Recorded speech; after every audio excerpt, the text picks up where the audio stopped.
genuine pleasure. It really is a genuine pleasure to be stood here before such a beautiful bride today. I was absolutely blown away earlier on. I'm so proud of her, and of course I'm now also father-in-law to Matt as of 2 or 3 hours ago. I don't think I've ever seen him quite so smart. I probably won't ever again. Baggy trousers notwithstanding. Can everybody hear me? Yes. Yeah, that's good. I'm conscious of not wanting to wake up any babies, but I'm also conscious that you've all had a big meal and lots of wine, and that some of you may want to be nodding off in a few minutes. So on that score, just to make you aware, I'm going to be testing you on the contents of my speech later on this evening. So think of this more as part speech, part quiz. So as I go along, there are going to be up to about 10 reasonably popular song titles and song lyrics woven into this, okay? I will give you a bit of a clue in a minute, but what I'm going to do is announce the winners before the buffet, and that means first prize is first in line for the buffet. So just to get you started and get you into the swing of things, it's been a lovely day. In fact, it's been a nice day for a white wedding. Great! And I hope all of you, not just Matt and Lucy, have a fantastic day today. Okay, so that's 2 you've got already. Okay, so you've got a head start. I know it's not really the done thing. Oh, sorry, there's also a cryptic egg hunt clue later on. Okay, this is for people between the ages of about 2 and 8. So where's Mia? Is she here? She's outside. Running around. Okay, so you're going to have to put a team together on that with probably Reese and probably Thomas, but I'll see them afterwards. Don't worry about that. So anyway, first things first, thanks to all of you for coming today. Thanks for Matt and Lucy for turning up. We really couldn't have done it without you guys. And also, I really do want to break with convention and single some people out, and I do want to thank those people that came all the way from a land down under. And that's from Perth in Western Australia, and that's Melissa, Reese, and also Russ. Thank you. I reckon it's about 17,000 miles there and back, and that's probably more miles than the rest of us put together several times over. So thanks, guys. That means an awful lot to Lucy for you guys coming today. I'd also like to mention the 2 youngest guests today. That's Emily and Lily.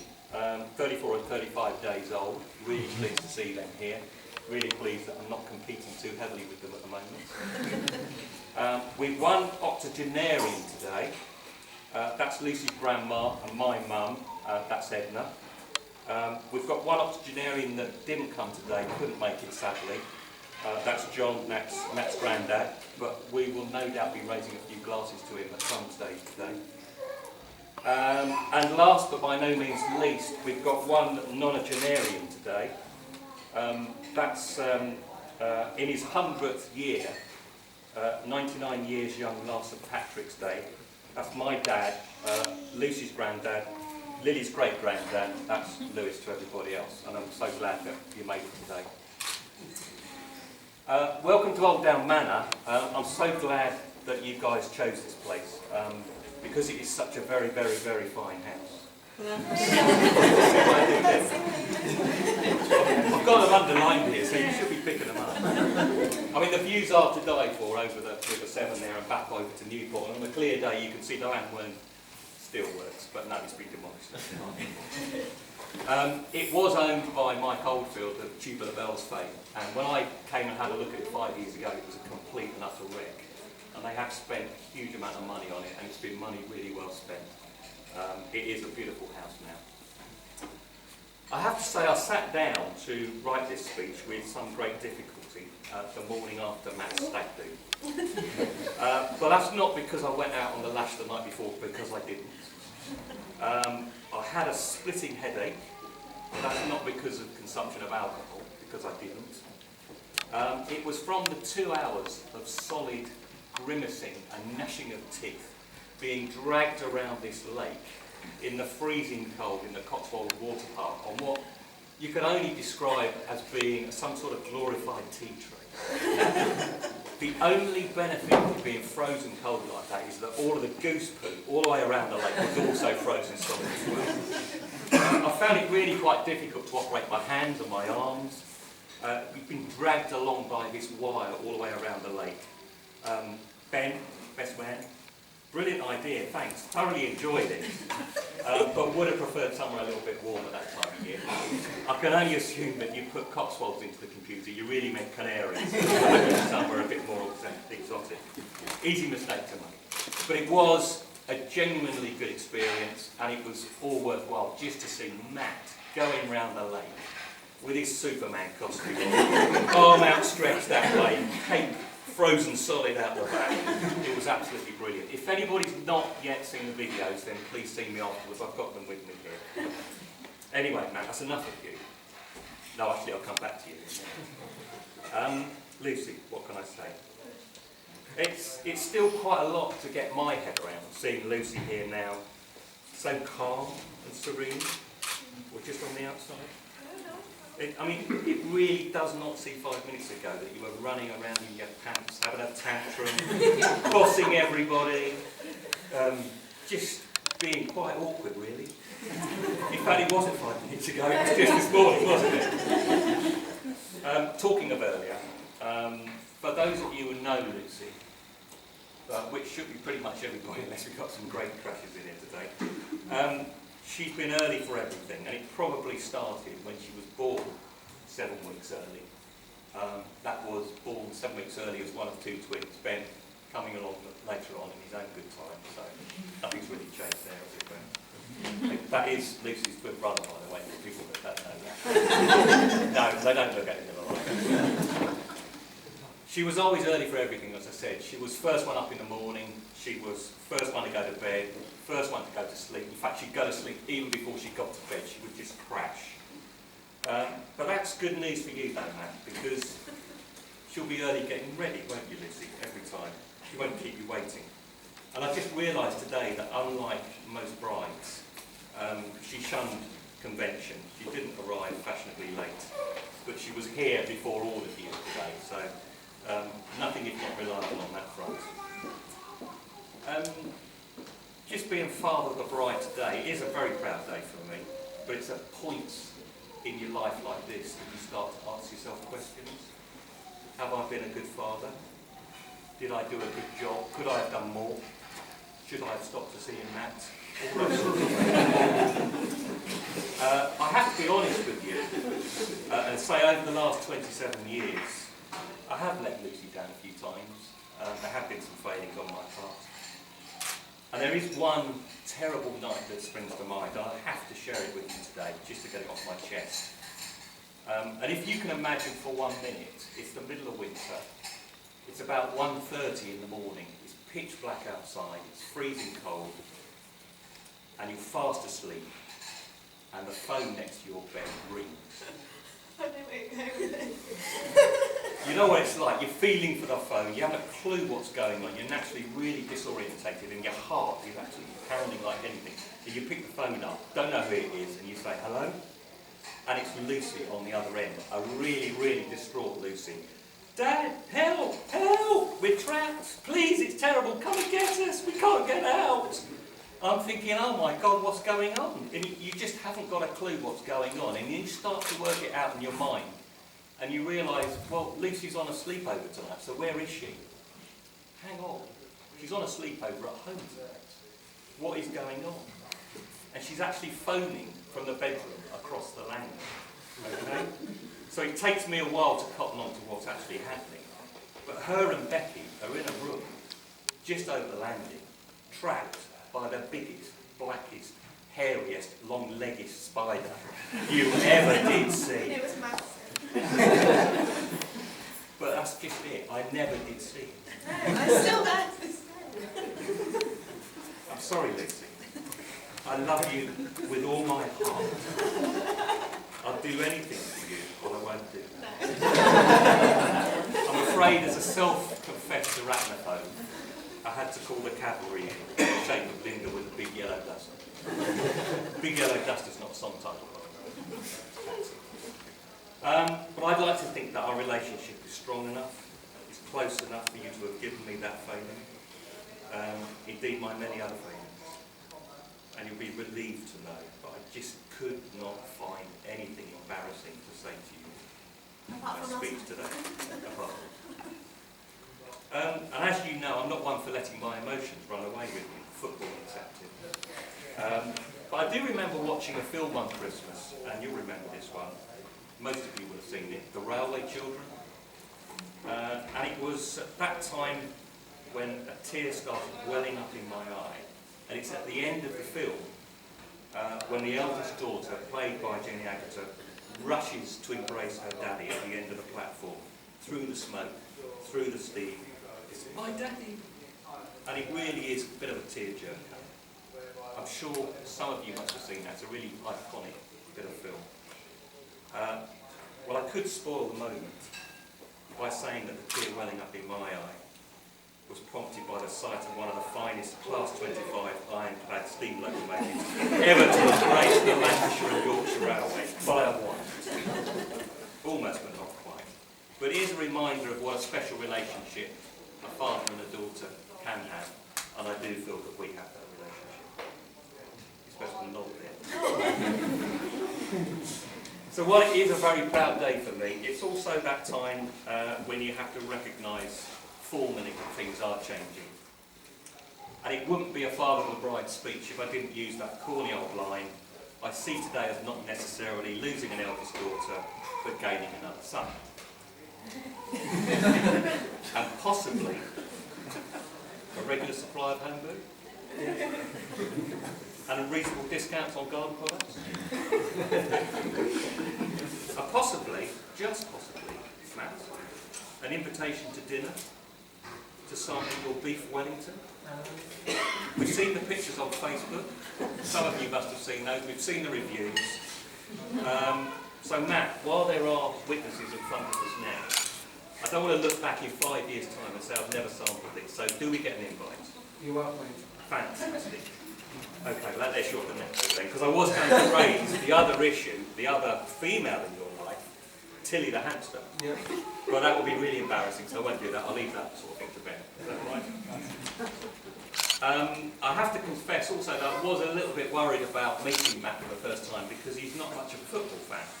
But it clearly helped that I knew what a carabiner and a Williams harness was for. So I did a bit of climbing when I was a student, so I can appreciate that.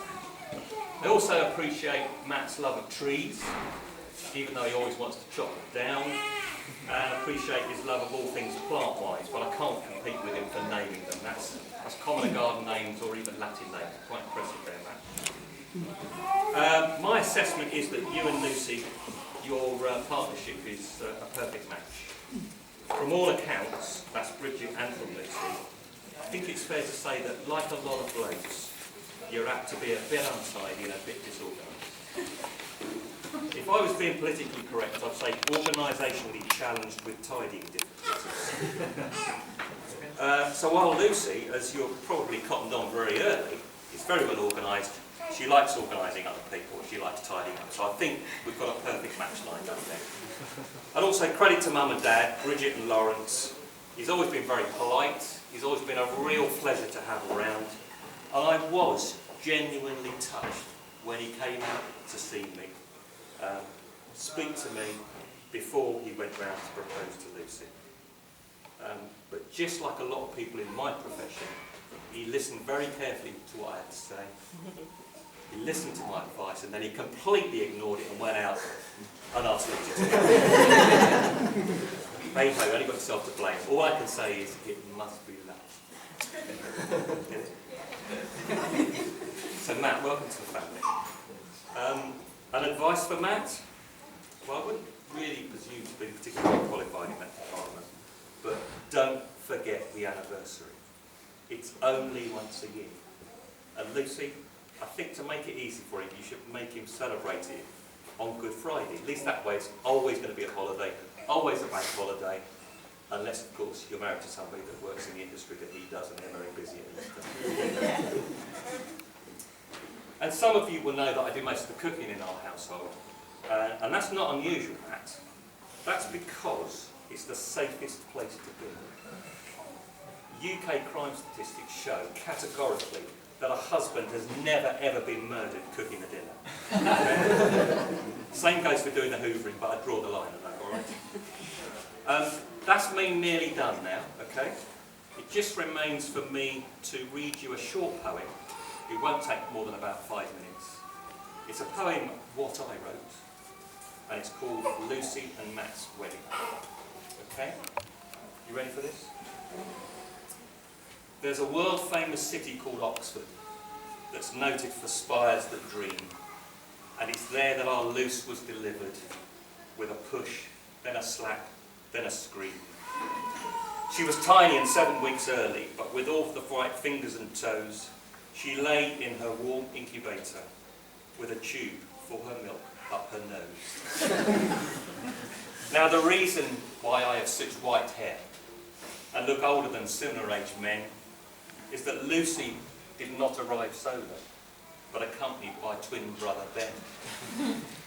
But there's a truth that's been nagging my conscience, and to tell you, I think that I ought to, because the Lucy who sits here before you is just not my favourite daughter. Says paused silence.